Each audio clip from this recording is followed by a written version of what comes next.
will get to hear quite a bit about her area of expertise, which is both court and independent living and working with older youth. So we will start. I'm going to invite Susan to come up here with me and share the screen. Hello. So we can talk a little bit about your pre-work and in particular court observations. So if you have any questions about your pre-work from last week, or you're ready to share about your court experience, we would love to hear those questions and comments.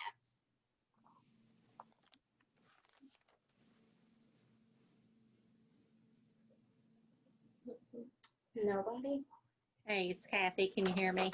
Yes. I was on a couple of them. The second one, I got interrupted on my end because something came up that I had to tend to with work unexpectedly. But Susan was wonderful because the first one I was on lasted like 5 minutes and it was done. So she got me on another one pretty quick. And I just thought it was very interesting to see how it all worked. And I think the case that I was on, you were on there too, I believe. Yes, Ashley. I was. Yeah, but I thought it was very interesting in seeing how everybody coordinates for the kids. And so I just thought it was very eye-opening and very sad at the same time. Absolutely. I won't get too deep into that case, but it is one that I have lamented to my coworkers since court that the case was closed. We were not necessarily ready for that to happen yet. But what Kathy got to experience was a social worker who was very engaged in the case, who was also working with another social worker because there was a ongoing investigation regarding the family as well. So it was an ongoing worker as well as a specialized investigation, and then many attorneys were involved in the case, as well as the CASA, and in this case, the guidance counselor was also involved, although she wasn't participating in the call. So Kathy got the opportunity to hear all of those people offer insight and some little glitches of the legal system that prevent us from moving forward in the way that we sometimes hope it will. And those things do happen. Who else had court this week? Clara, yes. What was your experience like? You weren't on my hearing, so you'll have to share it on your own, and maybe Susan will back you up. If I got a mic, hang on. Yeah, you got it. We can hear you. We can hear you. Oh, well. Mine was very confusing, and you were there, Ashley. You were jumping in and out. But jumping in and out. Oh, no.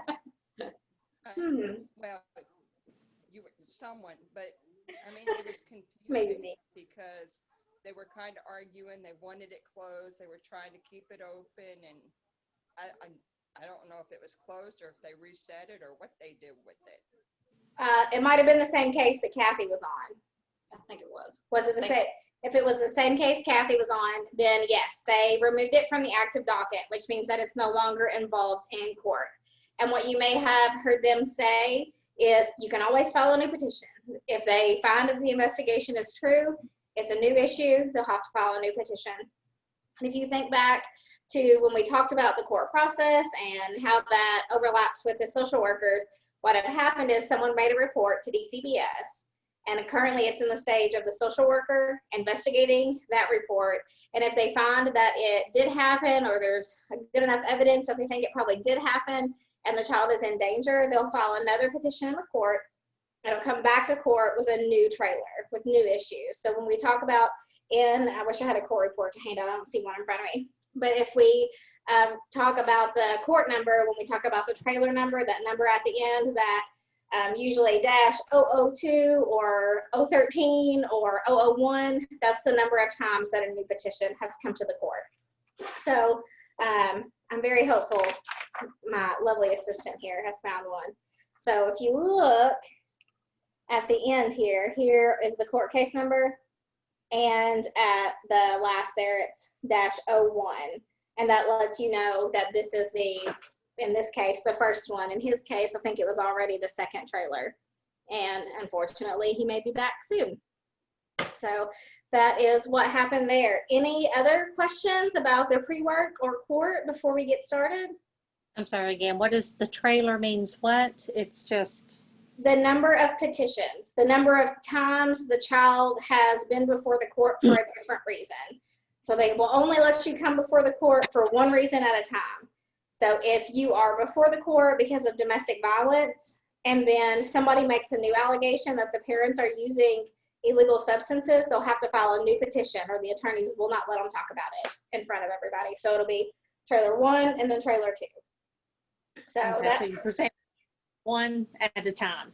one at a And time. how long does it take typically? I know there's not a magic number, but say for instance with this one is suspected drug use again, paraphernalia in the home or whatever. How long does it usually take to investigate something like that to see if it actually happened? Because it kind of sounded like it did. It kind of sounded like it did, didn't it? Yeah, that was my gut feeling too. But there's no necessarily determined amount of time. They anticipate that it will take 30 to 45 days, and that's the time frame recommended and required by the cabinet. But we hear often about the number of past dues that social workers have, and that's where that number comes from, not meeting that deadline of 30 to 45 days. Now, they should have started the investigation within probably 24 hours, depending on the severity of the allegation. They should have made contact with the child and different parties in the case, but they can have anywhere from 30 to 45 days. And while you were away from your computer during that hearing, you may have missed, but the other investigator said he would probably be finished this week. But because of those technical issues you and Clara probably heard about, they would not reset it for review because it had been adjusted already. So Okay, that part. Thank you. yes. Any other questions? I want to share it on here. Can I do that? Awandra's going to share something with you. I'm nervous because I don't know what it is yet. It's just like the court report, like so they can see it. She's going to share the court report. Not this case's court report, but a court report. There, yes. And this is So this is the trailer number, and I'm going to step away from the screen. I'm going to let Susan describe the trailer number to you. She's our court liaison. It's her area of expertise. And then when she's done with that, she is going to start with the new information for tonight, unless you guys think of new questions, and then she's in the hot seat. She's going to have to answer them. Go for it. Hello, guys. I'm glad you're all with us tonight. We're minus a few, but I'm glad to be here. And on this, we'll just keep going with this court report. If you'll notice on that, it's got 19-J45301. The 19 is the year.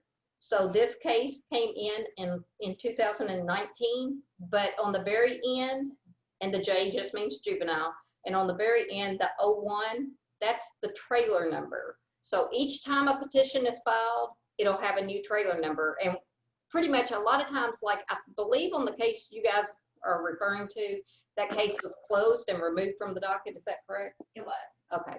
So if they do file a new petition, right now that case is out of court. There's nothing else happening. So even if there's drug use in that family, if no one goes back and files a petition saying that, nothing's going to happen and the child will stay there and things will go as they are. But if they do, the next one in will be an 02. And we have cases that have 16 or more. So that number just keeps increasing the number of times the case has been in. So you can always see from the beginning when it originally came in and how many trailers, and trailers is just the numbers of petitions that have been filed. Who's responsible for doing the documentation for the additional trailer for the complaint?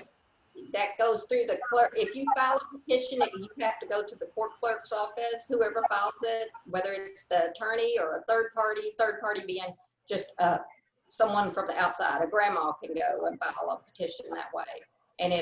But they all go through the court clerks. The attorney for the client can go and file that. DCBS can file one, and it still goes through the court clerk, and they'll change that number each time it comes through. Okay. Okay. Anybody else have any questions before we move on? Robin? I just want to mention the other three numbers, the 453, I think it was on that number. Will you explain that to them as well, please? I don't really know what that is. Oh, okay. So that number stands for, like, that case was the 35th case filed in that year. Oh, I've never really even paid attention to that, Robin. I just go look for my year and my trailer. Gotcha. Good to know. Good to know. Alondra is and gonna that's share. for the county? Yes, Right, for yes. family, not even for the whole county, that's for family court. So I'm not jumping back in the screen, I'm just a disembodied voice from the side. There you go. That's just for the juvenile cases in family court. If it's a custody case, it will have a different J and a different number. If it's an adoption case, it will say AD and then have a different rolling number. So these are not all kids for any reason that have been involved in court. This is just juvenile court and dependency, abuse, and neglect court. Okay. Any other questions on that? Great questions. Yeah. Yeah. Are we settled on that? All right. Well, then we'll get started on the other part, which I am going to be presenting to you. And the reason I'm going to be presenting that, for those of you who don't know, in my previous life before coming to CASA, I had spent well over a decade doing what's called independent living with the Department of Community DCBS. I was the independent living specialist, and as we go through tonight's training, you'll understand what that means, what that person is required to do. And I'll give you the new person's name and address, or email address, and their phone number. So if you need that, you will have it at the end. We'll put that in, or just in the notes at the bottom. So that's I had done this for a long time, and then when I came over to CASA, we were lucky enough to have had a grant called Fostering Futures that is kind of the same thing. It pretty much is tasking CASA with having the best interest of our teens that are closing in on aging out of foster care. And when I say closing in, it really starts about age 14 and goes all the way through to when they leave foster care. That doesn't necessarily mean 18. So it's when they actually age out, because we have some that can extend care, and we'll get into what all that means here in just a little bit. But We ready for the video? yes, we're going to show you a video real quick about Fostering Futures, just to give you an idea of what we're talking about. I'm Michael Perino, and I'm the Chief Executive Officer at the National CASA Association. I want to thank all of you for taking this project on as volunteers, getting training for older youth. This can be so important. All of us probably know some of the young people that we've worked with who have gone on beyond foster care and been just incredibly successful after lives that have been really challenging. And we feel so good about that, so proud of those young folks. Then we go back and read the reports of the statistics about how many older youth transitioning out of foster care do not reach that young adulthood that we want for all of them. We all, I'm sure, think we have got to do better. The system's got to do better. This country can't afford not to nurture all of the talent that is in these young people. Fortunately, when we started talking about the Fostering Futures Project, we also started to talk about research, which suggested to us that there's some very practical things we can do to change that trajectory. Very practical and exciting work that we can do to help make sure that every young person that we work with transitions out of the system into early adulthood, can do that successfully, can meet the challenges they're going to face successfully, and have a very productive and, I hope, happy adult life.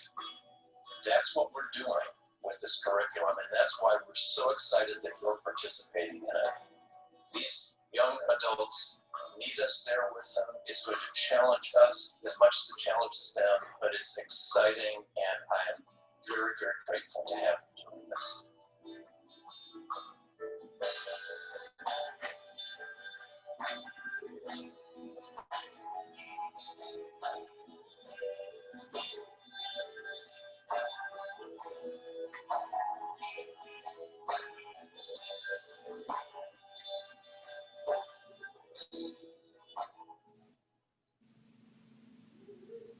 All right, guys. And again, let me just give you a heads up. The Fostering Futures curriculum was set up to be like a 30-hour, almost as long as your training to become an advocate. So we're condensing this way down to present it to you in this time frame, and even more so by doing it virtually like this. If we were meeting in person, it's a lot more time to really ask questions, and what I'm really getting at is we're condensing it way down. So if you have questions or fears after this about, oh no, I don't want to work with the team, that sounded crazy, please don't let it be a deterrent at all. What we as your supervisors, if you have any questions at all, we are here to help you. So if you decide to take on a team, there are some additional steps, but we take care of the majority of that for you. You're not going to be doing a whole lot. I just want to equip you with the tools to be educated enough to know what's available for these teens, because so often they get overlooked and they go through the system, they'll age out, they don't even realize that all of these opportunities were available to them. So that's the purpose of giving you this training tonight. So we're going to go through these slides real quick on the fostering futures. Okay. Okay, we're just going to talk about the objectives of what Fostering Futures hopes to do. By the end, and I know at the beginning of this, I think you guys had some pre-homework that had the Fostering Futures assessment, the pre-assessment, and you were told you'd have a post-assessment. Now, I'm hoping a lot of you looked at that and thought, I don't know this. I don't know what this means, because you're not supposed to. You really shouldn't know what all of that really entails. And by the end of this, hopefully you will. Really don't need you to go to a lot of trouble taking that post-assessment and making sure you have it corrected or anything. It's just making sure that you know the tools.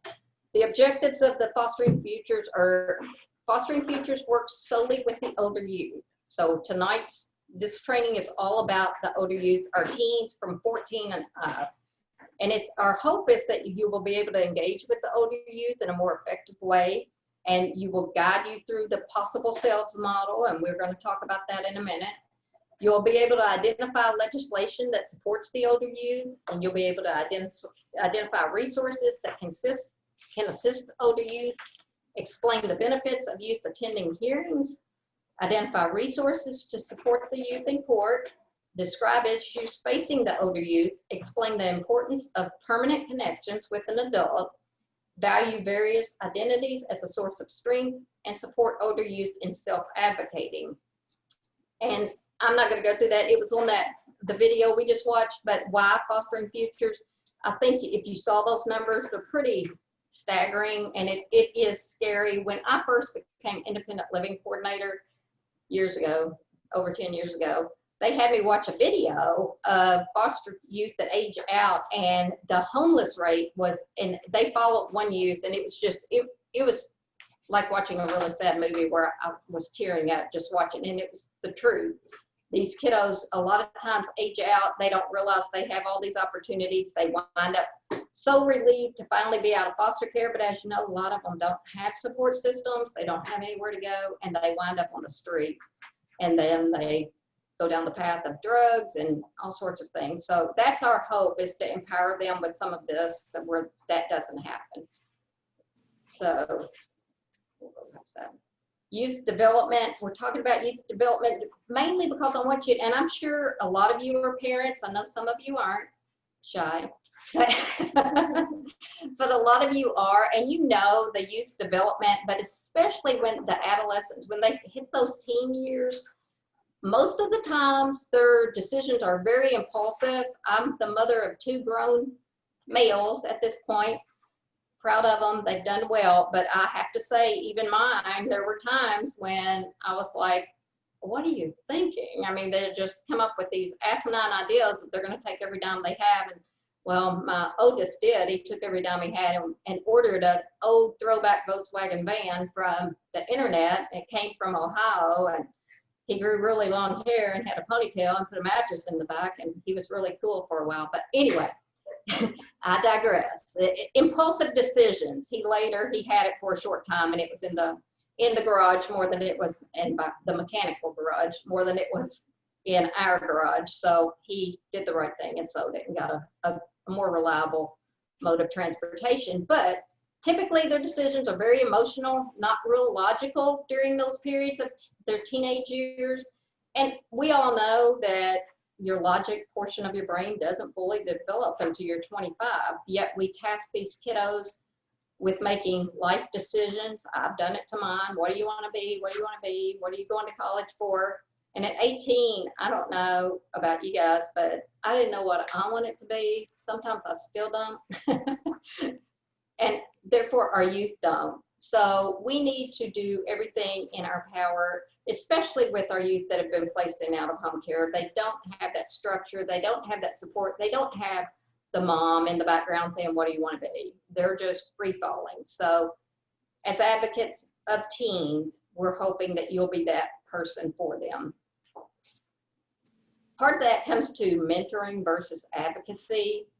Mentoring involves developing a personal relationship with the youth, maybe becoming like a buddy for them and a role model, where advocacy is more about finding out what that youth's needs are, what their wishes are, and being that voice. If it means being that voice in court, if it means calling their social worker for them, or even assisting them sometimes with educational things, calling the school counselor saying, you know, he really wants to do this, but he's hitting some roadblocks. What can we do?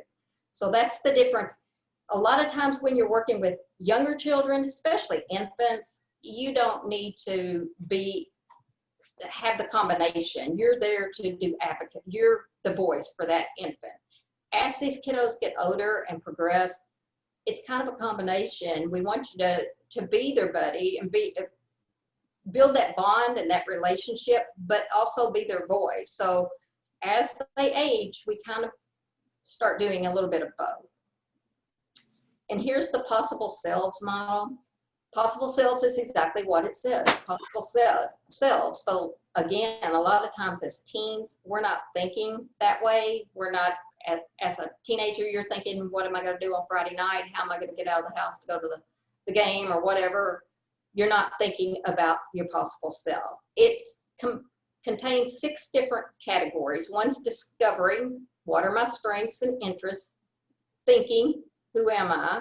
Sketching, what am I like? Reflecting on what can I be? Planning, how can I reach my goals? And performing, how am I doing? And a lot of times when you say thinking or sketching, what am I like? I don't know about you guys, but you might have a special trait that when you were younger, you never even thought about. I don't know, being a teacher. Maybe you thought you were going to be something else and someone told you you're so good with other people when you're instructing, you know, you're able to show even your younger sister or whatever the ways to do their homework, and it might be something they just haven't thought of. So that's what we hope to do with these youth, is really make them discover who their possible selves are and what they can do. That's the same thing. We'll skip past that. One of the activities with the possible selves is a possible selves tree. We have done this. If we were in person, we would be doing it, and we're welcome to do it now. I think Ashley wanted you to. She felt like she got a lot out of this. So I believe it's in your training manuals that it's on page 7. I'm sorry, page 7. Went to the wrong thing. I'm sorry, it's page 7. So if you'll look at that real quick, if you'll pull that out, and you can see the diagram here, it just shows, if you'll just take a few seconds and kind of. The page 7 describes it, and the blank one is on the back. Okay. On page 8. Page 7 describes it. Page 8 has the blank one. And what you really want to do is the trunk is the whole person, your whole person. And there's 3 main limbs that come off of that trunk. We want you to put the parts of who you hope to be in the future on those. And the smaller branches are individual short-term goals to keep that main thought process going. The roots will be your description of or short phrases describing you currently, how you are right now. Maybe put positive statements as the long, thick roots. And the dangers are the things you might disrupt your growth. So I'll give you just a few minutes to do that instead of.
didn't jump back in. Hey guys, I'm back. I hope you're close to finishing. We don't want to take up too much time with this. It was really kind of just an activity that we wanted to do to kind of give you an idea of the differences in maybe the way you think of your possible selves and the way a teen would. And I believe our next one, this is a youth's perspective. And I don't know, I'm betting yours is not quite that congested. Typically as adults, I don't know if we have the adult one on here. No, it's clear. Typically we put things, and if you'll look at a teen's, like on the bottom, it's like best at soccer, good at volleyball, good at softball, the things they want to do, finish high school, finish 8th grade, getting to college. I mean, there's so much on theirs in comparison to once we get to a certain age in life, we kind of have a more of a broader, more global idea of what we're looking for our possible selves and who we want to be as we age and continue to grow. So that was kind of an enlightening activity for all of us when we did it. So we thought maybe you guys would get a kick out of doing that as well, and comparing it to what a typical teen would put on theirs. I mean, I think if you ask a 14-year-old about some of these things, you're going to get a way different idea, even of an 18-year-old, let alone a 39-year-old like myself. Joking, obviously. So we're going to just, and this is what we have. Be more patient. See, as an adult, we put things like this on ours. We want to be a good advocate, make expectations clear, be more patient. We have different ideas. Communicate more with our friends and family. Lack of sleep is definitely one of our detrimental things. And the weeds represent our anxiety. And while I was being quiet there and muted, we were actually talking about anxiety with some folks. Danger, things you fear. Fear of failure is always one. Parent, back injuries. I mean, ours turn to work on fulfilling projects, being more patient, mentor you. There you go. Focus on health and demanding lifestyles. Then we're going to go from that straight on to the culture, the impact of culture and how that affects your teens. So when you're working with teens, I know we've kind of touched on culture already prior to getting to tonight's workload, but culture affects in so many different ways. It impacts everything we do because it truly becomes kind of the lens that we view our specific world in. And I use this, someone is living with my life. Thank you, Heather. That's funny. But a lot of times when you think of your culture, I think we think of, you know, if it's a different community or all things like that. But culture can be so specific. And I always use this kind of an example of a youth that's maybe grown up in a really dysfunctional, maybe not necessarily poverty, but a lower income level neighborhood, that they have maybe a very dysfunctional family inside that home. Maybe they have an alcoholic father or a drug abusing family, I don't know, that has beat that child down from birth, telling them you're never going to amount to anything. Maybe they stay up all night, every night, listening to screaming and fighting and just the stuff that we see in our courts with these dysfunctional families, where you might have a home 3 doors down in that same neighborhood that, although they might not be as wealthy as some, they're very like a stable home for their children. They might be encouraging their children to be better than they are and to become, you can be anything, and they might have grown up their whole life. That's their culture. So you kind of got to look at it that way when you're dealing with kids and teens specifically about their culture. Sometimes you want to, I know I used to work in the school system for years prior to doing this too. And it always did bother me that certain teachers that had never experienced some of the hardships themselves would tend to view, and I don't mean all, Terry, I just mean certain ones, had kind of a closed mind about it. They were troublemakers, they were bad kids, and they didn't really go into the fact that even though they might live in an area where they knew some other kiddos that were doing okay, they didn't take into consideration the culture that specific child had been raised in. So always keep that in the back of your mind when you're working with a youth and how that might impact their actual view of life and what they can achieve.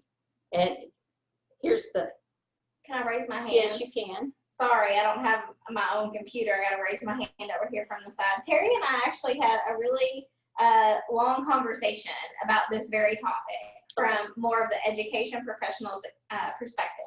And then Susan and our break, we kind of talked about that too, that educators and social workers and many people who are going to be working with the kids will not have had even the same level of education you are getting tonight.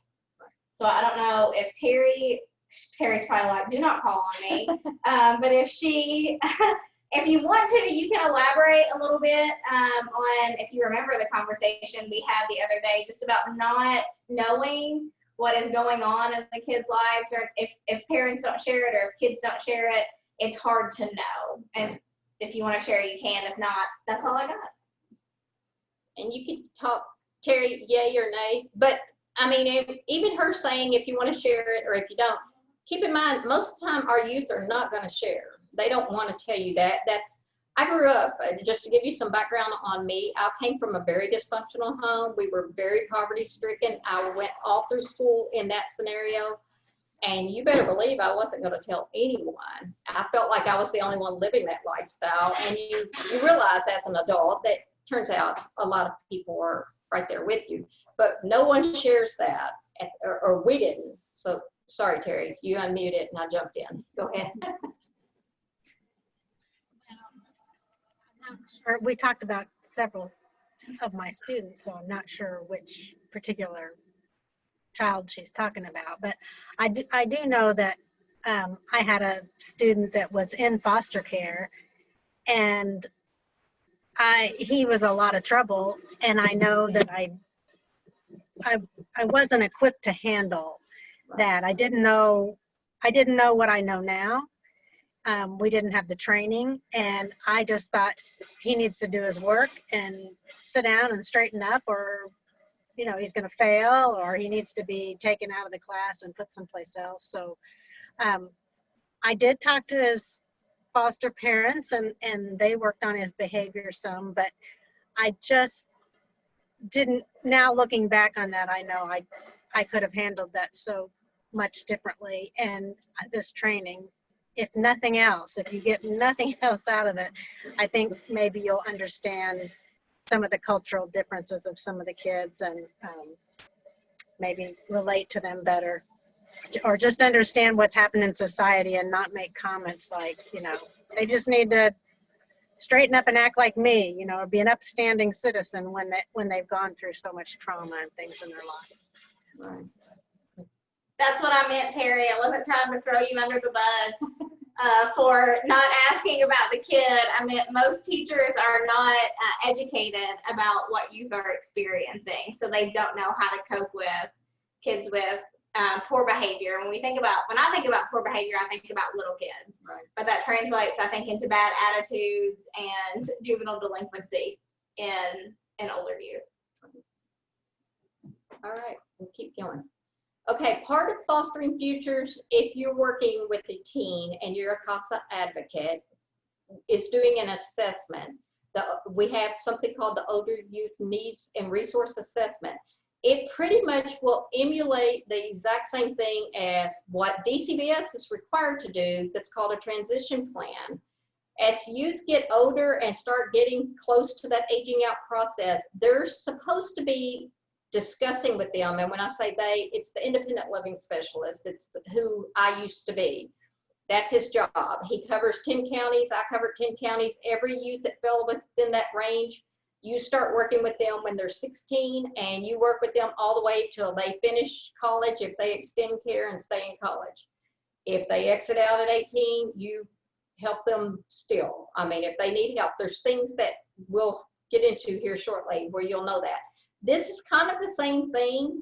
You will sit down with your youth and you will go over, and if we were doing this, and I'm sorry that we're not doing this in person, because if we were, I would give you a copy of what their actual transition plan is at DCBS and what this youth assessment is. This is available online, So you can actually go online if you want to take a laptop with your youth and sit down and do it, but it's required when you start working with a teen that's 14 and up.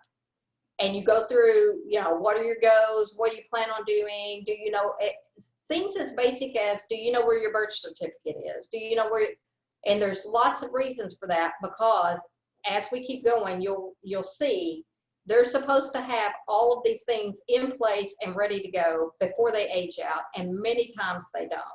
So I don't want you to worry about that assessment, because the reality is if you decide next week, I believe we give out an actual questionnaire kind of asking your preferences on age range. If you're someone that, if a teenager looks at you and rolls their eyes and it just infuriates you, please don't ask to be an advocate for a teen. I do hope that you'll, after tonight's training, kind of give some thought to that. If you feel like, I love working with teens, I always have. I don't know why. I think it's probably growing up the way I did. I still can relate to that feeling. And I know when they roll their eyes, they're not really, that's not towards me. It's frustration and just the system that they've been placed in and they have no control over. So, but those are things I want you guys to kind of think about. And as we go forward, youth in court, and again, I'll tell you, we have a wonderful judge, family court judge here, as far as she really requires the youth to be in court. She wants them there. Prior to her and having family court in Davis County, youth were never in court. Their social worker went, their GAL went, and 95% of the time, and GALs are their attorneys, 95% of the time they didn't know who their GAL was. I had kiddos aging out all the time, and I'd say, did you talk to your GAL about it? And they're like, who is that? And they are aging out. They foster care for 6-7 years at that point and had never met their attorney, because it's all handled behind the scenes. That's all changed. Now they do want the youth in the courtrooms, and especially at this age, when they become teens, primarily because if you think about that, the control of everything that's ever happened to them in foster care has been out of their control. They want to be able to voice their thoughts and their wishes and let that judge hear that and make the decision based upon that instead of just someone else, because a lot of times you will have conflicting opinions. A social worker may think they've been bad the whole time they've been in foster care, they shouldn't extend care, they're not going to succeed in anything. Well, that's not their decision to make. The options are there for them. If they want to do it, it's available. If they fail, they fail, but you cannot make that decision for them. So luckily, youth being in court, that's a good thing here in Davis County. It's gotten much better. That's the assigned choice. That's from court. Assigned choices versus options. Just being assigned what they are going to do, and then having the option to actually interject and input into that. Okay, this is yours. I'm going backwards. Sorry. Okay, where is all of my independent living stuff? Is that in there? I think it's closer to the Okay, hold on just a second, because we're getting ready to go into the actual independent living stuff, and all of my coworkers will tell you this is when I get real amped up and excited. But it's 6:45, 6:46 actually, so the powers that be here say, let's take a quick break, about 5 minutes, run to the restroom, do what you need to, grab a drink, because then I'm gonna go over a bunch of very important information when we come back. Alrighty.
All right, guys, I'm back. Sorry about that. We had just a little glitch with our slide presentation, but I think we've got it all worked out, so we're ready to roll.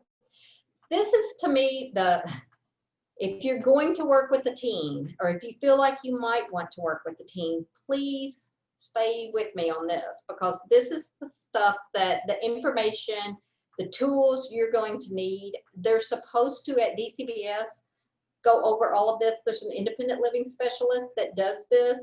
It's what I formerly did. However, there are always issues as to why it doesn't happen. The child moved from one county to another.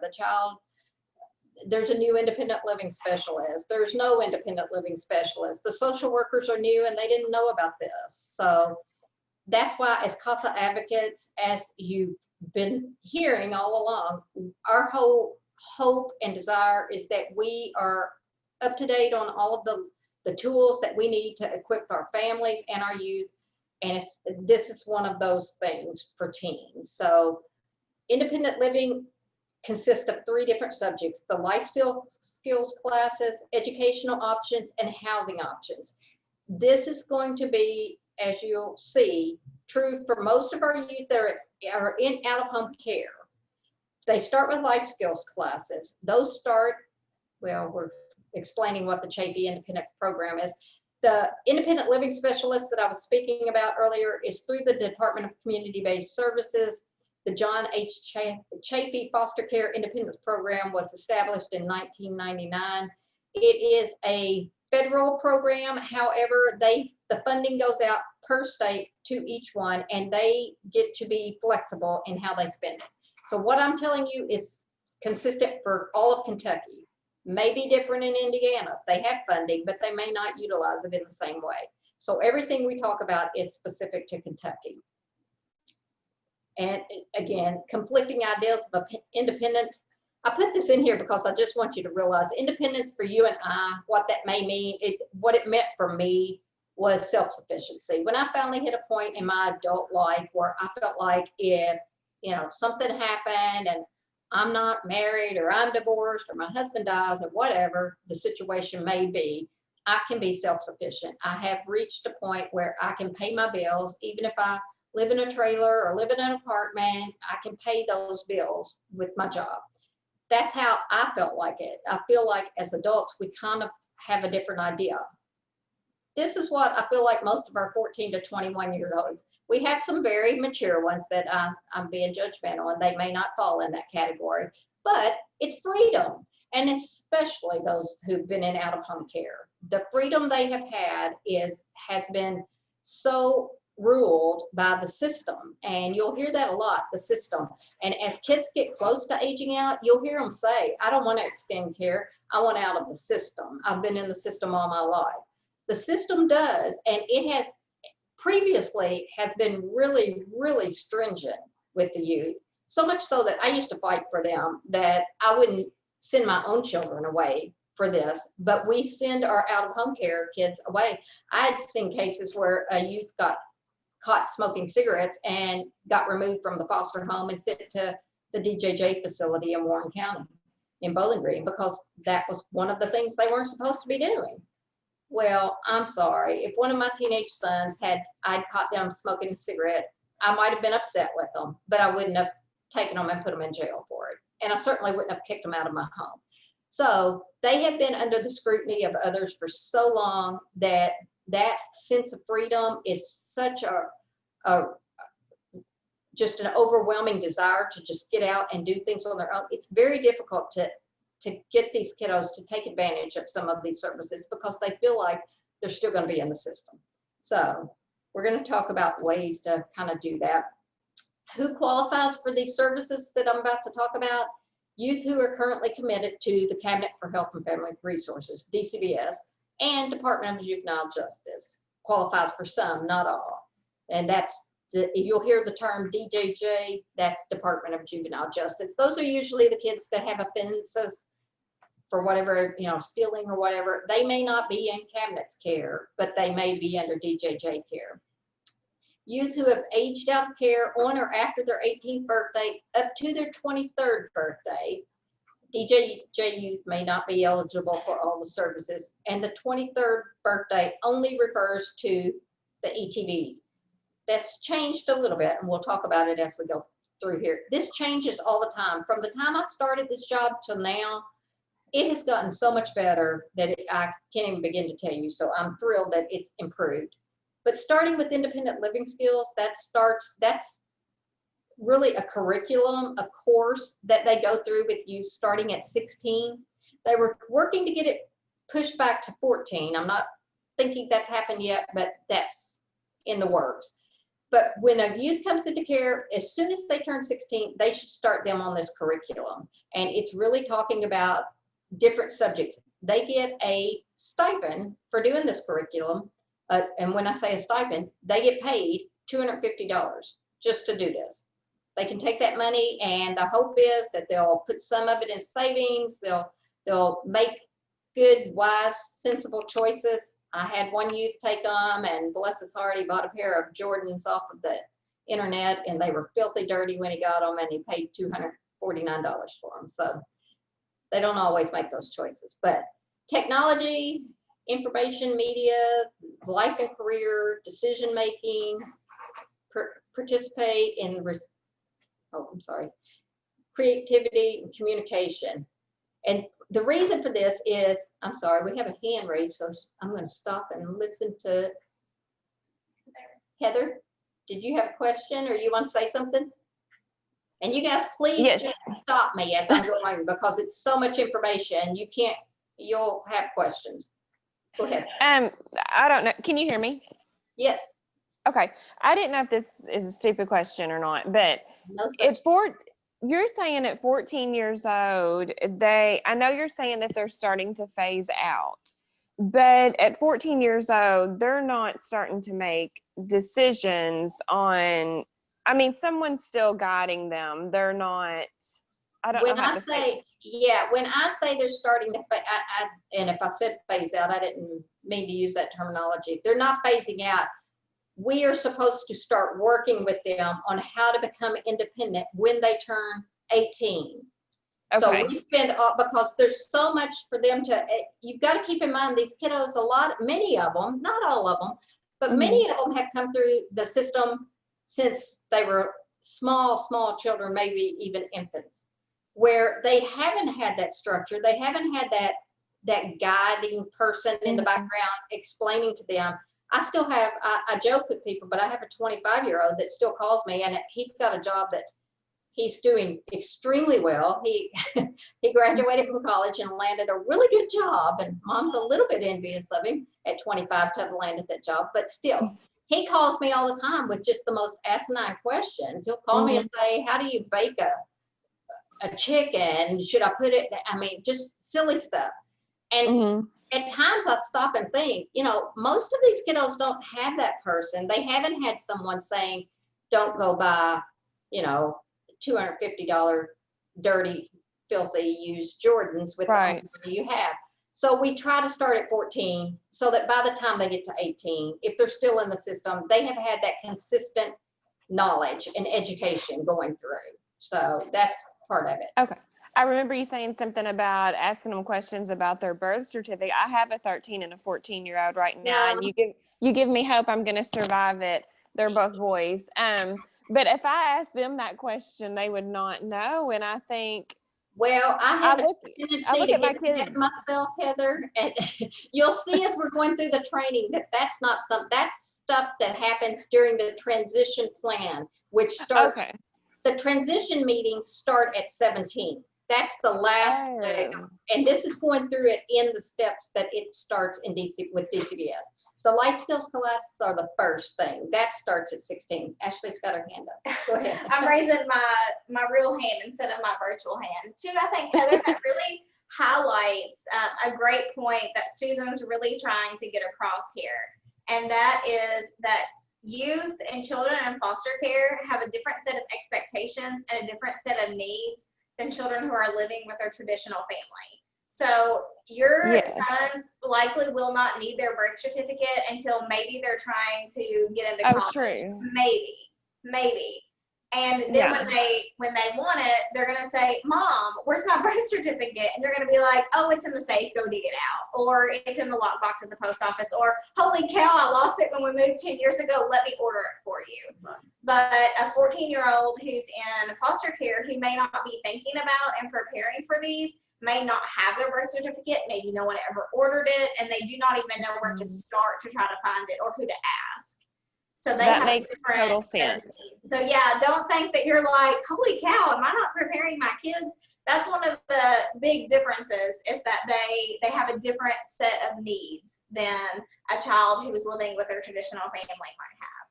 And I almost Okay. feel like I ought to back up, but I won't. I'll just tell you. There was a slide we've gone through already that listed the steps. The first is life skills. The life Yes. skills class, and these are age-wise. That's why they were listed like that. The life skills classes are first. Then you go into the educational portion and then the housing portion. And that's as they age. The life skills classes start at 16 to 21. There's a $250 Mm-hmm. stipend just for completing that. And it covers all of these sections that we think they probably aren't necessarily getting from their home. So that's the point of that.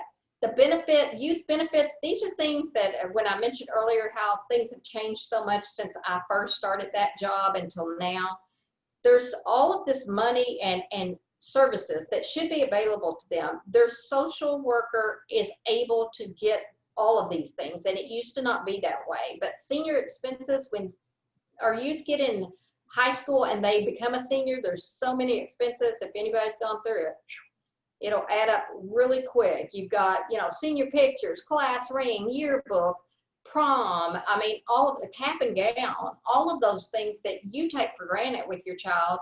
I mean, you don't take for granted. It hit me hard, but you realize that that's part of their senior year. These kiddos, a lot of times, that money used to not be there. And if they were in a foster home, a lot of times the foster parent would say, "I'm not paying for that.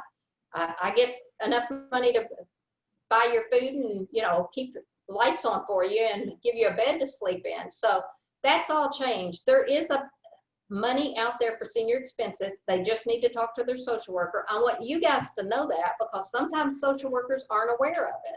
Social workers should tell them they don't have it. There's about $650, I believe, that's out there that they can spend on things like that. And it's gotten so lax now. It used to be so stringent. They couldn't spend it on practically anything. Now they'll even, I think they're even letting like girls get their hair done for prom and all sorts of things. They are trying to make the foster youth have as normal of a life as those kiddos that aren't in foster care. Their state identification card or driver's license, all that is if they don't have a driver's license, they need to be having a state ID made, and the social worker can do that for them. They can't get a job. That's the sad thing. We want them to be independent. We want them to go out and take care of, a lot of things on their own and start learning how some of those basic life skills. But if they don't have an identification card or their birth, I don't know if you guys have had children that have gone out and mine tried to get jobs in fast food, and they want their birth certificate.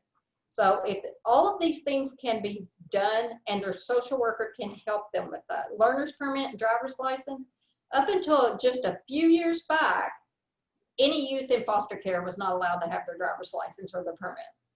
They had to be 18 before they could even do it. No one was going to take the risk of the wreck. No one. The state sure wasn't going to put insurance on there. They weren't going to pay for that. But that has all changed. So nowadays they can get their permit and their driver's license. Car insurance, if they can find someone to put their insurance on, if you have a foster parent that just loves that child so and willing to do that, that's wonderful. If the child can pay for their own car insurance, even better. Youth development funds. There's all this funding for these kiddos. So if you're dealing with, I'm just telling you all this, I don't want to go into too much detail on how to go about it. I just want you to know that it can be done. So if you're dealing with a teen and they're having issues with any of those things, talk to your CASA supervisor, talk to the social worker. We'll assist you and we'll help make sure that they get those benefits. educational options for youth in out-of-home care. And when I say educational options, I'm talking not about high school. They obviously can go to high school. I'm talking about college. Every youth that's in out-of-home care and that ages out or exits out. And I'm just going to stop right there and explain that to you real quick, because I say that all the time. And I know when I say extend care or exit care or ages out, it probably makes no sense. A child that's in foster care, when they get close to turning 18, they go to court right before their 18th birthday, and they have the option of saying, I wish to extend care, and they can stay in the cabinet's custody until they're 21. And you might say, well, why on earth would anyone want to do that? And a lot of these foster kids say that too. As we go through some of these things on the educational options, you'll understand why, and the housing. They have that option. They also have the option to exit out of care and say, I'm done, and then they're done. There's pluses and minuses for the youth. There's obviously a lot more pluses, but it's very hard to convince a 18-year-old child of that. So educational options consist of tuition waivers, tuition assistance, and ETVs, and we'll talk about what those are. Tuition waivers, if you have a child that's aging out and they're graduating high school and they want to go on to college, the tuition waiver is eligible for any Kentucky post-secondary public college or training program. So if they don't want to go, say they don't want to go to college, but they would like to get their welding certification, that qualifies as well. Something I'm really excited about and just changed the last time we did this training was the first time it had been changed, and I was like really hyped up about it, is now it allows them to get 150 credit hours free of charge. So they can get their bachelor's degree free of charge. So every child that's in, whether, and this is true, whether they exit out or extend care, and that was a big misunderstanding for the longest time. The social workers were telling them they had to stay in care or they didn't qualify. Not true. If they're 18 and they leave care the day after they turn 18, then they qualify for all of this as well. So it allows for 150 credit hours. The eligibility has changed. It used to be they had 5 years from the time they started till complete, and then it's done. And if they didn't get it in, they didn't get it in. Now the eligibility framework is from 18 to 28, and it can be consecutively or non-consecutively. Used to be, if once they started it, if they didn't keep going, they lost it. So now they can, that's a 10-year, that's a huge, to me, that's a huge plus, because even my own son, I mean, my oldest, he had his own dorm room and everything at Western ready to go the year after he graduated, and literally came to me in July. He had his roommate and everything and said, Mom, I'm scared. I just don't feel like I'm ready to be on my own. I just want to go to OCC my first year. So he stayed home. So, and the next year he went and didn't come home till Christmas. He was more than ready to get away from it. He was only at Western and he wouldn't even come home to visit. So it does make a huge difference, just the maturity level sometimes. I'm reading these comments to see if I had a question there. And again, anybody, if you have questions as I'm talking, unmute yourself and just interject. I'm fine with that. I'm very laid back. It's That doesn't bother me at that all. was my question, was how many kids actually, that to me is just amazing. How many actually know that, and how many actually take advantage of that? I mean, that is so life-changing for somebody who's grown up in the system and could have a totally different outcome. And that's why I get so amped up about this is, Heather, when I first started this job, and not this job, CASA, but the independent living specialist job, that's their job. That's all they do, is they work with these youth, making them aware of all of these things. When I first started, there had not been one for 2 years, and the social workers had not had that person, so they didn't know, and the turnover rate with social workers is so great to begin with that no one knew. I felt like no one knew this, and it felt like such a disservice to me. I was so upset to find out how many of these kiddos had been coming through the system and aging out and leaving care and didn't have a clue. Ashley's got her hand raised. Go ahead. Just to elaborate on that, can you talk a little bit about the flip side of why kids don't want to? Yeah, and I was gonna get to that, but obviously, does that cover the room and board as well? We're gonna get to that, Romaine. Hold on. I'm going there. No, as far as the trying to inspire, and that's why fostering futures, when I said that earlier, this is so, I have such a passion for this because they have the ability to completely change their life. But a lot of these kiddos have been in care the majority of their life. And the system has been dominating them, their every move. They haven't been able to do anything without going through the system and going to court. And so the thought of at 18 with that impulsive nature, that logic portion not fully developed, of never having to deal with that anymore. I mean, I'm sure some of us have gotten, I'm just going to tell on myself, I went through a divorce and got to the point where we argued so long, it was like, just take it. I don't care. Take everything. And I'm sure I lost a lot that I could have had, but it drug on for so long. I was just so frustrated, and it was stressing me so bad. And these kiddos have, I mean, almost all of them come through here with so much trauma, PTSD. They don't want any more of this stress. So it's difficult. So that's why, as the independent living specialist, I used to get really excited when I would go meet with them and try to amp them up and let them know that, you know, I always joke that I felt like a cheerleader because I would go and do these pep rallies with them and try to get them all built up about, you know, their future and how they never have to live the way they've been raised. They can break the cycle and all of that good stuff. So there's a flip side to it. But anyway, they can use that now for undergraduate or graduate. That's brand new. Used to be bachelor's and you're done. They would not pay for anything. But if they can get a bachelor's in less than 150 credit hours and move it on to their graduate, they can continue on. They must maintain an academic eligibility of a 2.5 GPA. That's that's one of the rules, but that's also a FAFSA rule as well. So if any of all of the funding they're getting, that's going to be on there. So it's kind of like when we get to housing, I'll tell you some of the rules, and I'd say it's the same rules you'd have if you signed a lease at RNA on your own. It's the same thing, but to an 18-year-old, they feel like we're trying to still have control over them.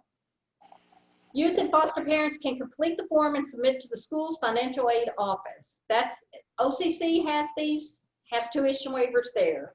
Every college in Kentucky that's a public college has these forms there. But you have to go in and alert them that the child is eligible for a tuition waiver. They're not going to know. So if you don't go in and tell them, they're not going to fill out the tuition waiver for them. So again, one of the many great things as CASA advocates that are working with teens, that we can ensure that that's done in advance and ready to go. Tuition assistance, I throw that in because I try to tell everyone when I say tuition waiver, everything's covered, everything is covered.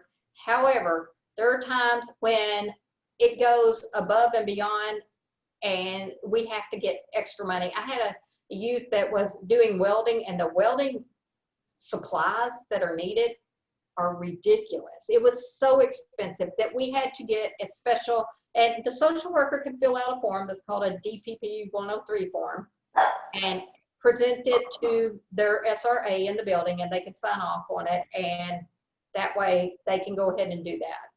So there's money. I always used to tell the out-of-home care kiddos that you should not be paying for a thing when you're going to college. Nothing, not your books, not your tuition, not your room and board. And we're going to go to that after this. So educational training vouchers are also available. The thing to remember with these is you cannot use these if you are in housing through the state, and that's next. So, but once you age out, like if you were to extend care and stay in care from 18 to 21 and all your housing is covered, but you're not done with college, you can immediately give up the educational training voucher. I mean, that tuition waiver goes straight to the educational training voucher, and it goes for another 2 years, and it comes straight to the child. So the child can pay, the young adult, I should say, can pay for their own rent. If they've been in housing through independent living and now they're 21, so they don't qualify, they can for the next 2 years get this money sent straight to their bank account, and they can pay their own rent. They can pay for a computer, they can pay for whatever they need. I've had them buy cars with this money. And this is it's close to about $5,800 a year. So they break it down into half, and they give them half each semester. So that's something to keep in mind. And I want you all to know that I've gone over so much so fast. This training was supposed to be a lot longer, that I tell everyone here, having done this for so long, if you ever work with a youth and you have questions, feel free to call me about any of those. I'll be glad to, even if I'm not your supervisor, or have your supervisor ask me, and we'll find the answer to that. These are the colleges that are covered in Kentucky. It's all the Kentucky public college options. They can go to any of these colleges, any of them they want. They can go, and the KCTCS is all the community colleges through the Kentucky Technical Community, like OCC, the Bowling Green, the Louisville, all of those are covered. EKU, Western, UK. Susan, I think Kathy Lanham unmuted herself. Okay, Kathy, did you have a question? I'm sorry. Yeah, that's fine. Actually, just clarification on what I thought I read. If you are adopted, then I think it said at age 16, by age 16, then you qualify for the funds for tuition. Is that correct? But Right. if you're adopted by a family member, like if you get adopted by grandparents or an aunt or uncle, then you do not qualify? Right. That is true. All right, just wanted to make sure. And it differs on private adoptions and DCBS state adoptions as well. If they're adopted through the state, they'll qualify for some of these things. But if it's a private adoption, I mean, Okay. Yeah. All right, So, thank you're welcome. Moving on to housing options. I'm going way over my time limit, so I'm trying to go really fast. Don't. Yeah, this is so important. Okay.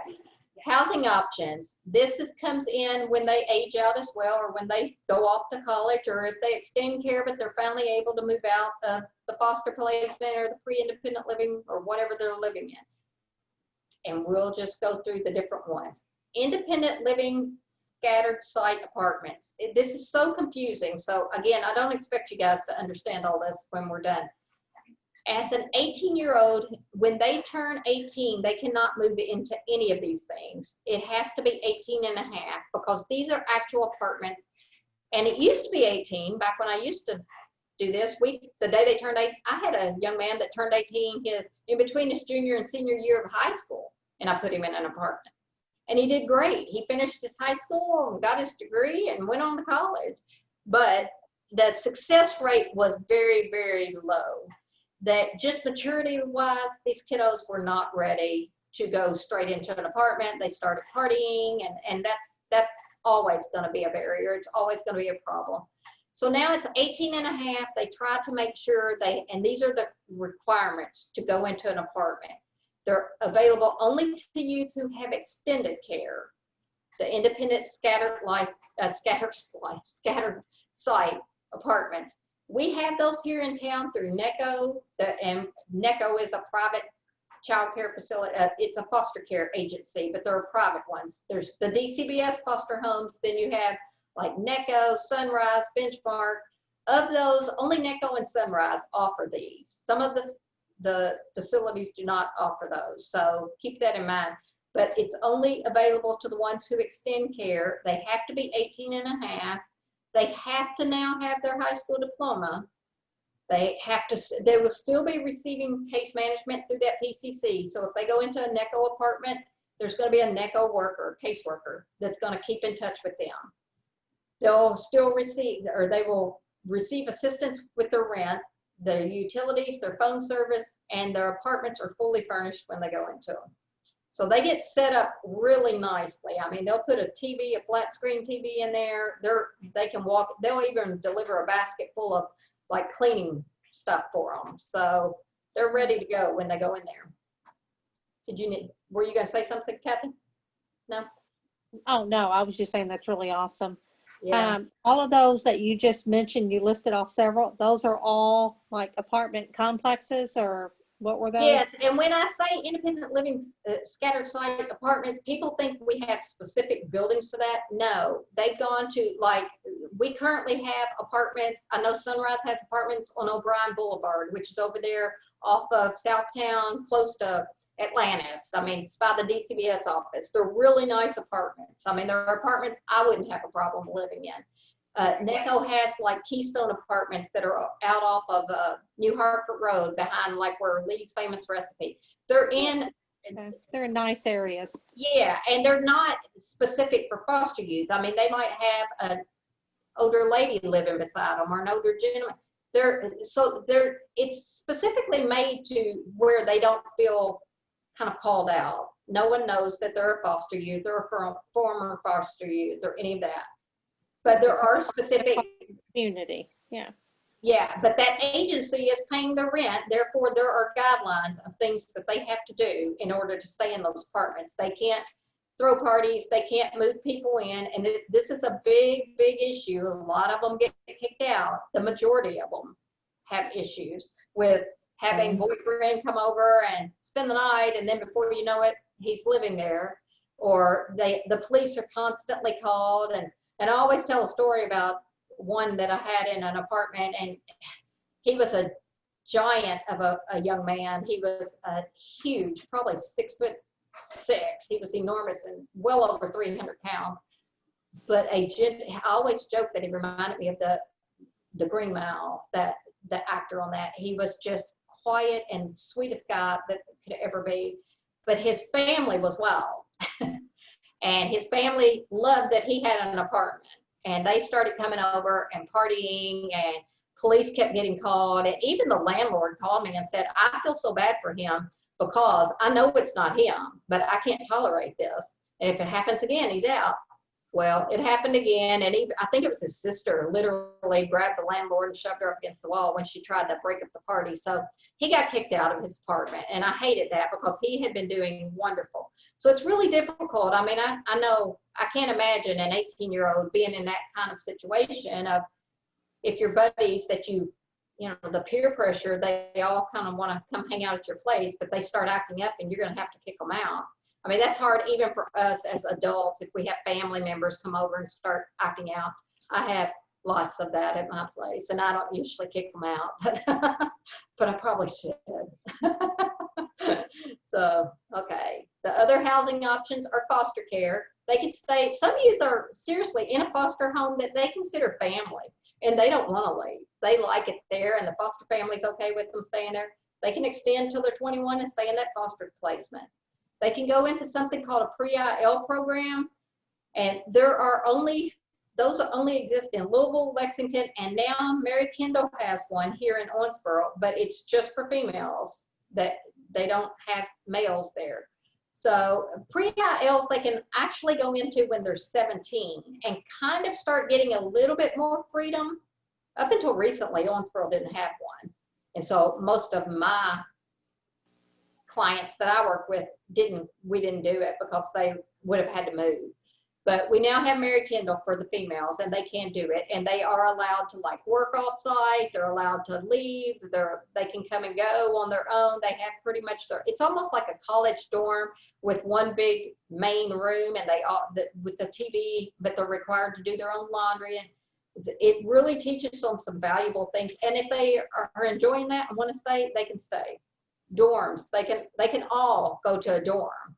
And this is the big thing with our foster youth is a lot of colleges require students when they're coming in their freshman year to be in a dorm. They're not allowed to go into an apartment. But foster youth can go into an apartment. They can bypass that because a lot of them do have so much, like they can have some trauma or some issues that post-traumatic stress where they have issues with being around. They don't want to be stuck in a dorm with a bunch of, in their minds, kind of uppity rich kids. So because of that, they bypass that and they can go into into apartments on their freshman year.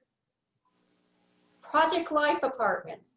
This is the one that they can only go into if they leave care. And most people don't know these exist. But if a youth decides at 18, I'm done, I'm out of here, I'm going to live with my girlfriend, and you hear this all the time, I'm living with my girlfriend's family. They've said I can live there. They'll leave, they'll go move in with girlfriend's family, and girlfriend's family a month later says, get him out of here or get her out of here, or whatever the case may be. if that happens, they can come back, they can call back to their independent living specialist and say, I don't have anywhere to go. And they can find them a Project Life apartment. The problem with Project Life apartments is they're run through the Kentucky Housing Corporation, just like Section 8 apartments.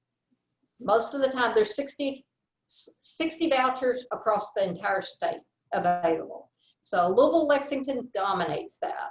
So every now and then you can get one in, but I always try to tell the kiddos, don't bank on that, because there's a good chance, even if you need it, it's going to be a waiting list to get you in there. But it does exist. The difference is that's for 1 year only. They are not nearly as supportive. Part of the problem with exiting out of care is the housing is not going to be as, Heather, did you have a question? Oh, I was just thinking and commenting on something else. It's okay. Okay.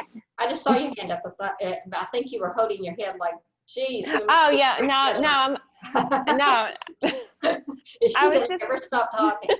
I was thinking about, honestly, I don't think this is HIPAA because I honestly don't know the girl, but I was wondering if this was something you all do all the time with different kids. I know Judge Gordon because we went to school together, and she knows my husband's a tattoo artist, and she reached out and said she had a girl that wanted to be a tattoo artist, and Right. she came down, and I wondered, like, do you all do that often? Like when you have the kids that are interested in a certain field and try to get them with someone to kind of shadow or whatever to see, is that part of it? It's not a requirement, but absolutely. If you have resources like that and you can help a youth, maybe, as an adult, I think we can all be real here. Even when we're applying for jobs, if we know someone that works there, we kind of have a shoe. So absolutely, I'm 100% for assisting any way that I can to kind of give them a foot in the door on a possible career path that they're interested in. And again, a lot of times they may think they're interested in it, and then they go and intern with your husband and think, that's not what I thought. I didn't know I would be having a tattoo in those areas, so no. I'm just saying, Right. our thoughts change a lot as we age of what we really want to do. Sorry, guys. Kathy can handle it. It's true. Come on. It's true. I spent a small, I've done so much, you guys would die, but I actually worked for an oral surgeon at one point, and I was tasked with cleaning all of the suction containers at the end of every week. And oh my gosh, the most disgusting thing I've ever been exposed to ever. So anyway, it changed my opinion of whether or not I wanted to really stay in that career path. Okay, Project Life is partners with the Community Action Council out of Lexington. Their rent is paid for 1 year only, and then they're on their own. So where the other way, if they come in at 18, they can stay in until 21. They can then stay in and get the educational training voucher if they're going to college and stay there till they're 23. So there's limited numbers of slots, as I said, and you have to get the referral from the independent living specialist, which is not true. I now have that referral, so I can hook you up. So, all right. I'm winding up, guys, so you can all take a big breath and say, thank gosh. This is the website, though, that's called Kentucky Rise. It stands for Kentucky Resource and Independent Success and Empowerment. This is fairly new, but absolutely everything I've talked about is on there and more. Any question you have about youth getting close to becoming an adult and services that are available to them. It even has like a group that, if they want to talk to other foster youth and kind of have their experiences out there, then they can go to that group, to that website and find that out as well. So any questions? I think that's it for me. So, woohoo. Anybody have any questions about all of that stuff? Outside of the fact that just wound up saying in the end, if you take a teenager and you need to know any of these things, call me.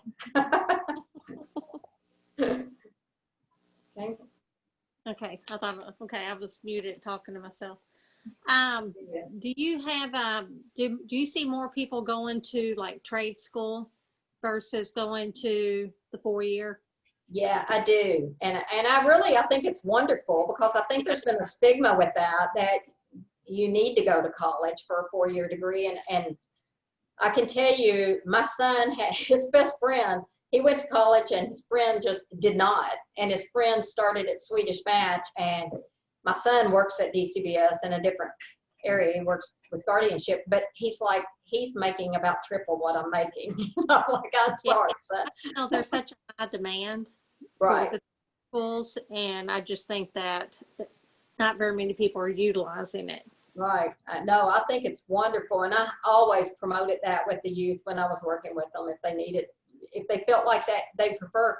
And even the one I was talking about with welding, I mean, he did wonderful and got certified. I've had him go for plumbing and electrical and all of that stuff. Job Corps out there. If most of the youth aren't real keen on Job Corps, but that's an option. They can go to Job Corps. I don't know if any of you have ever toured the Job Corps facility, but holy cow, it's unbelievable. And you come out of there certified in all of these. They have culinary, they have everything you can even imagine. You come out certified and they place you in a job. Oh, It's wow. yeah, it's very, very stringent. It's like a boot camp is what they refer to the kiddos do, but it's really not. I would have done it. How long is the program? It depends, I think, on which one you go into, but it's usually not that long. I mean, a couple of years maybe, and you're completely certified and you're on your way with a great job. And you can go into that without a high school diploma, and you can get your high school diploma at Job Corps. So just for your knowledge. Anyway, I'm going to wrap it up.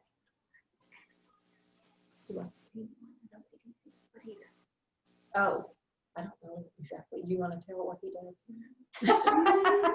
She's telling me to tell you about Antoine Smith Rouse. I replaced Antoine as the court liaison. He was with CASA for a while, and Antoine left and became what's called a job success coach. Student success coach is what he is with Owensboro Community and Technical College. It pretty much is kind of the same thing that the independent living specialist does once they get to the college level. So he works with like all of the technical programs and assists these youth that come in with getting on. I mean, I think he actually assists them with like getting on KTAP if they need to, if they have children already, and going through some of these technical programs and becoming certified and then finding them jobs. They work with so many companies through OCTC, through their workforce development program, which is where Antoine's at. So that's another good resource, former CASA advocate or a supervisor. So if you work with anybody that you feel like might need that, let us know and we'll hook you up with that as well. Being the independent living person, how many cases do you have at a time? That's why I always joke and I laugh, and I've told the girls here that I certainly understand social workers being overwhelmed, the turnover rate and the cases that they get dumped into their laps, they're midway through. I get all that. As the independent living specialist, I covered 10 counties and I handled every youth that was 16 and up. So I would have 100+ cases at any given point. And that meant traveling to Butler County, traveling to, Edmonson County, Ohio County, Hancock County. I covered all of them. So yeah, but I will definitely give you his name, and I was going to put it in the chat box, but I don't think I'm going to, because there's really no reason for you to write it down and keep it if you're not even planning on taking a team.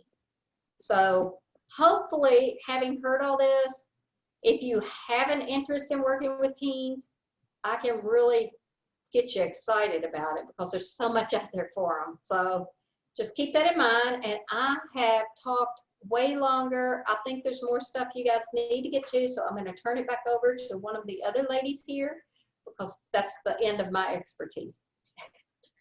We are going to take a 2-minute break. I'm sorry. So you guys, I'm going to step out and you can run to the restroom and grab a drink and we'll see you back.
Hi, everyone. I feel like I needed to jump in here and say hello. Everybody has a part today, and I haven't seen you guys. Well, I take that back. I've seen you guys in the smaller screen, but haven't been up here. So as we are wrapping up with Fostering Futures, I just wanted to touch base on resilience and the importance of resilience. You know, all these factors that Susan was talking about also fall into that resilience that youth are able to have. So having knowledge of all of that helps them feel like they have a possible future to look forward to. Also, we were listening to a webinar today about ACEs, and I thought it was very, very interesting. I don't know what other staff joined in that webinar, but Ashley was listening to it as well, and it just hit me like, you know, resilience is such an important part in youth and to everybody. You know, everybody, you don't really think about your resilience and what you have, but when you sit down and think about it, it's little things like having a friend to talk to, you know, having those supportive people that are just saying, hey, it'll be okay, you know, we will get through this. If you need anything, you know, let me know, call me. It's just very important to think about that, and it's very important to talk to your CASA children and to inform them of resilience and to just be there and support them. I am going to show a video and which will lead us to LGBT youth. Okay, I just want to say hi. Bye, guys.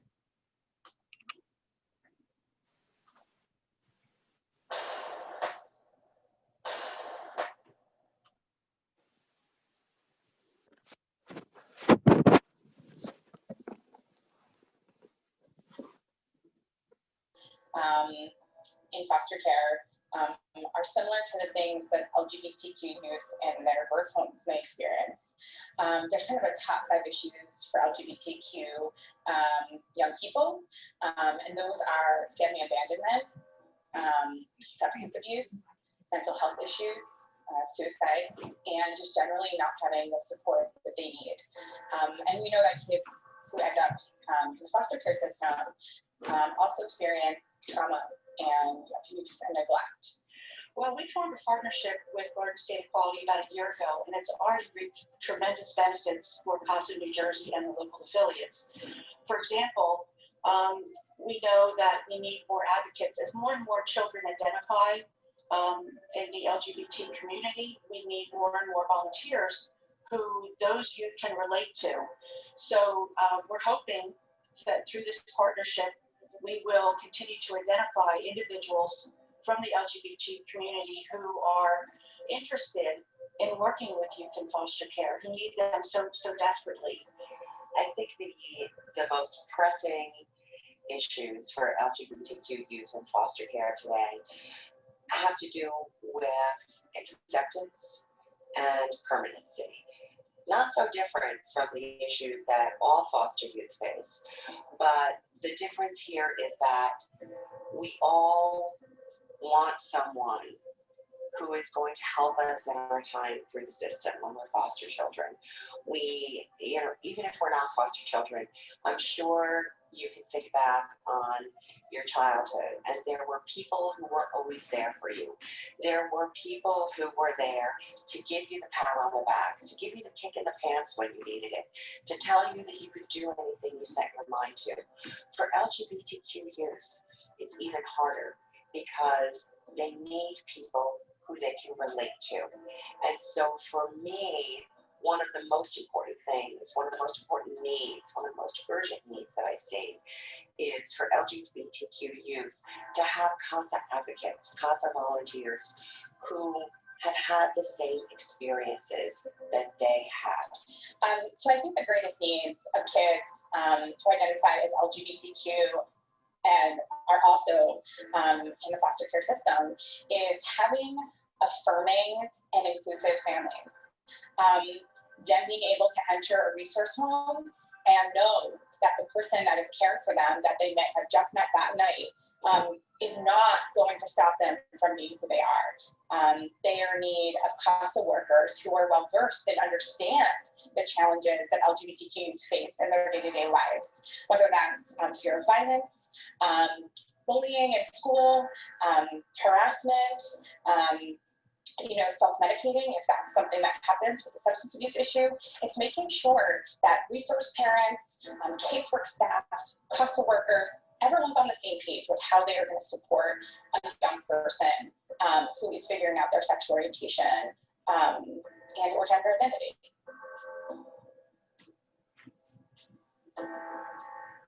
Some national organizations are the Human Rights Campaign. They do a tremendous amount of work around the experiences of LGBTQ youth in foster care. So if someone's looking for information, statistics about kind of what we see nationally, Human Rights Campaign is a great place to go. Obviously, everyone can access Garden State Equality. We have many programs. We have the Health and Wellness Program. We have our Safe and Affirming Schools program. We have a Safe Sports program.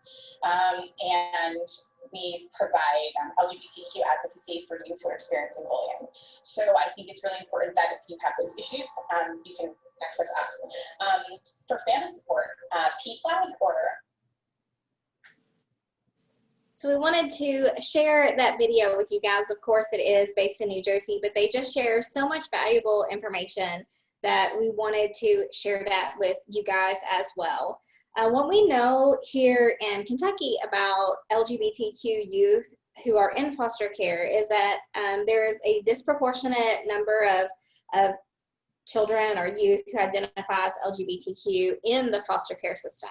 We're not sure why that is. If we do know that children and youth who are identified as LGBTQ youth often enter the foster care system because of that identification.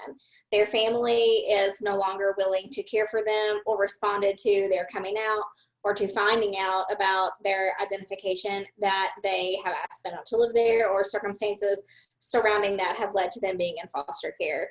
Also, we know that children who experience trauma also identify as LGBTQ more often, possibly because they're being forced to be more aware of themselves and more in tune with who they are as a person. In addition to that, just to keep adding on to this sad portion of the evening, we also know that in Kentucky, LGBTQ youth do not always fare as well as other youth do, even in foster care. And again, this is for a variety of reasons, but we also know that in Kentucky, you are not required to state when you're a foster parent if you are open to having an LGBTQ youth in your home or not. So a youth may end up in a home where they come out in the home or their gender identity is revealed to the foster family and they were not as open and receptive. So they may move foster homes due to that, or they may face backlash. They may not be accepted in their foster home. Additionally, I know it will come as a surprise to all of you that we live in a relatively conservative state. And even if they're not facing that sort of scrutiny and lack of acceptance in their foster home, there are not as many resources available to youth or young people, even to foster families who are supporting an LGBTQ youth. There are just not as many resources in most of our communities. I think maybe Terry, some of the other teachers or other people who have great experience with youth might identify that there are some in the community. The high schools in the community do offer a support group, and then I think there are just some general groups in the community that offer that support as well. But we know that children or youth who identify as being LGBTQ youth do face greater hurdles that they have to overcome to feel accepted, to be really strong, and to really be successful as they are navigating their way through the foster care system. It's important for us to be extremely aware of that as advocates, to be aware of our own biases and to support them as they are going through this process. And as they said in the video, to make sure that we are all on the same page. We have had youth that are involved in the CASA program who identify as transgender and have transitioned, they want to go by a new name, they want to express themselves in ways that are not in line with the gender they were assigned at birth. And that is something that we need you guys to be really aware of and really prepared to either accept or not accept those cases. And we want all the youth that are involved in CASA to have a wonderful experience where they feel accepted and supported and really guided through this process as they go. So it's very important for us to know that too. If, as Susan said, you don't have to know everything about every kind of kid and every age of kid, but you do have to be open to looking at the child and finding out who that child is and what that child needs, and then asking of your supervisor or other community resources what they can do and what we can do to make sure that that child is really supported as they go through this process. So that is my brief spiel on LGBTQ youth. We've had lots of conversations tonight, lots of information that may have been overwhelming, although it has been incredibly valuable. I love that you guys have asked so many questions. As we are wrapping up tonight, what questions do you guys have?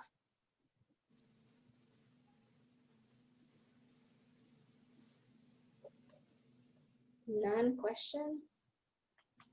Nobody?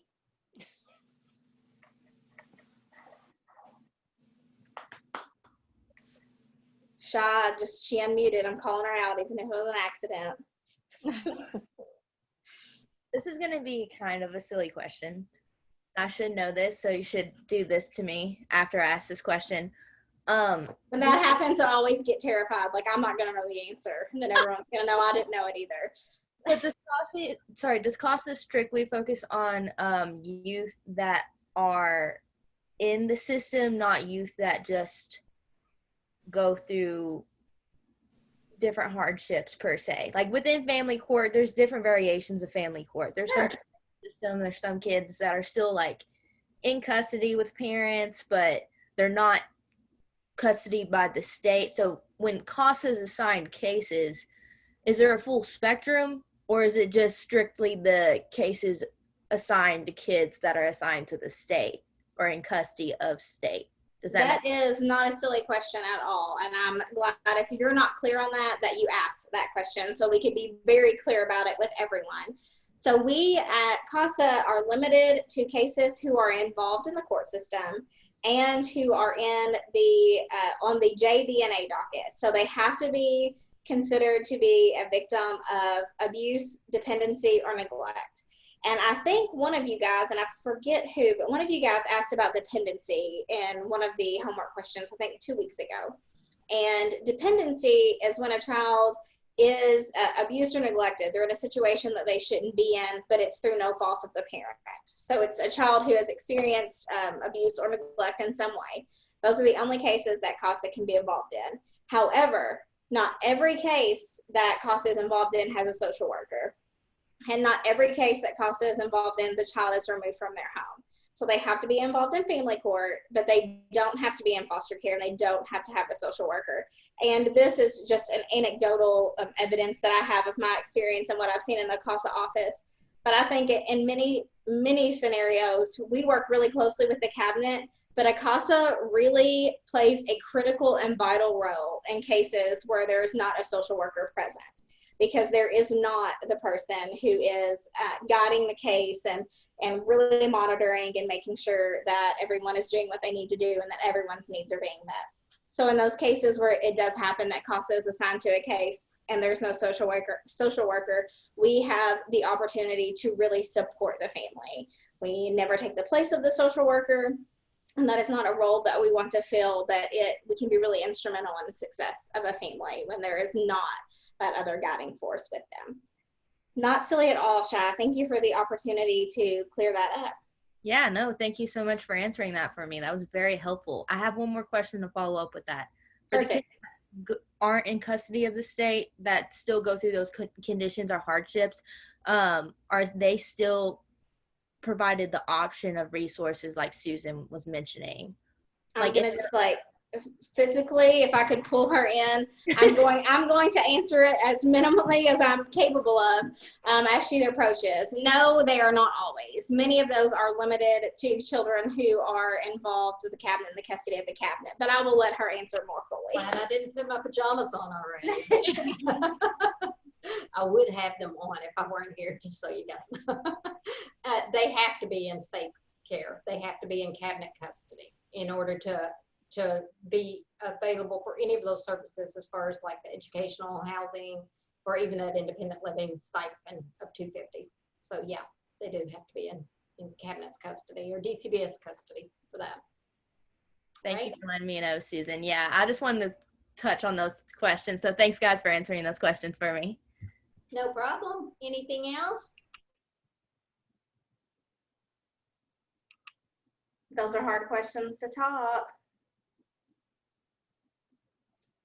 Okay, as we wrap up tonight, we are going to do these closing few minutes just a little bit differently than we have done before. Tonight is our 5th week of 6 of training. That means that next week will be our final week. Weeks 1 through 5 are all about this information sharing, where we talk to you about these topics and we try to inform you as best we can of all these different issues that affect kids who are involved in family court and their families. And yes, Clara, and Jamie's is perfect. But we try to share all this information with you so that you can be a great CASA, but also an informed citizen. But all of this information could be applicable to anyone who is involved and engaged in the community and the children who are in it. Next week is just CASA. Next week, between now and next week is when you want to be thinking about whether you want to become a CASA and are fully committed to this process, because next week we will spend the bulk of our time really digging into Optima and the court report. And we are formally inviting you to come next week and to fully engage and join with us and go through that next step. But we want you to know that if this 5 weeks has been educational and you've loved it, but you love that other people are going to be doing it and don't want to do it yourself, we appreciate the dedication and time that you've shown to learning about kids and what you can do to impact their lives. That being said, we hope each and every one of you are back next week. And I should have said in the beginning, we're missing about 3-4 people tonight. They didn't bail on us. Just life changes and has crazy events happen, and we've had almost perfect attendance on every session that we've had, and everyone had to miss tonight. So with any luck, we'll see them back next week too. But we want to formally invite you guys to be here next week for our final session where we talk about court reporting and Optima. You will be excited to know that your homework or pre-work in Canvas is about a quarter of the work you have been doing. Yay! You'll be so excited. All that work fits on one page on your screen. It's not intimidating. It's much less, but we will be asking you to write a court report. There will be a template that you'll follow. You will be reading all about a case, the red case. So you will have all the information on the case, and then you will be attempting to write your own court report. And I put a big note on there, but I'm going to remind you guys now too that this is not a test. We want you to try your hand at writing a court report, but we're not going to get anybody's court report out and screen share it and say, like, Peter is really smart, but he missed all these sections on the court report and we do not like it. We will not do that to you guys, but we will go over some of the pros and cons and some of the things that we've learned along the way that really help us to be better court report writers and to really advocate strongly for our kids in court. That is going to be the biggest part. You're also going to have a couple of evaluations to do of us and your follow-up to the developing competencies that you did the first week, to let you know how, or to let us know what you've learned over the last 5 weeks or so. And before I let you guys go tonight, it's 8 o'clock, I'm gonna ask Alondra to add into the chat box a link to the survey. Look at her, she is on the ball. If you click on that link, you should, cross your fingers, be able to get right into a survey. You took the pre-test, pre-assessment for the portion that Susan did on fostering futures, and we want you to take that post-assessment as fresh on your mind as it can possibly be. So if you have a few minutes tonight, you can log off of here and jump right into that and start going ahead and doing that assessment. If you don't have a few minutes, If you, like Clara, already have your jammies on and you're just ready to go to bed, it will be in your Canvas work as well. But we would greatly appreciate it if you would do that. That will really help us as we try to always improve our training, but also will help us maintain one of our wonderful grants. That's all we have for tonight. Is the link working? Has anybody clicked it? Rhonda's trying to. It's a party in the screen. It's a party in the screen. The link works, guys. All right, it's 8:01. So as always, we will stick around for any questions that you have, or you can jump off and take your assessment, and we will see you back here hopefully next Thursday. I have a question. Okay, yeah, we're here. All of us. I know Tuesday I have my case with Susan. So how do I do that? Do I do it with? You will get a Skype, or no, it's not Skype now. They changed the format. We did do courts via Skype, which is very similar to Zoom, and they've now changed it to something called Teams.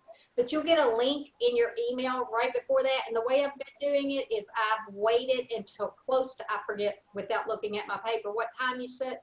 It's at 1 o'clock. Okay. The way the court goes during the day is I never know what case is about to come up. So I can't say I'm going to put you on this case because it might be 3 hours delayed. So when we get close to 1, whatever case looks like it's about to happen, I'll send you a link to that. It's in your email. All you do is go and click on that link. You'll pop one along with everyone else. And those who have done it will tell you there's a lot of talking in the background, a lot of people discussing the case, or there's dead air. There's one or the other. It's like Kathy said earlier, her first one lasted 5 minutes. The second one might last 3 hours. So I'll just send you, and I'll text you. I've been texting everyone as we get close to let you know. And even when I send you that link, I'll then keep texting you and say, it's not started, I'm sorry, and I'll keep you up to date. But you'll have a link in your email. Okay. Okay? Thank you, Susan. You're welcome. Thank you guys for tolerating me tonight. I know I threw a bunch at you. And this is out of my comfort zone, so I'm just like having to condense. But I appreciate you listening. Thank you guys. Have a good night.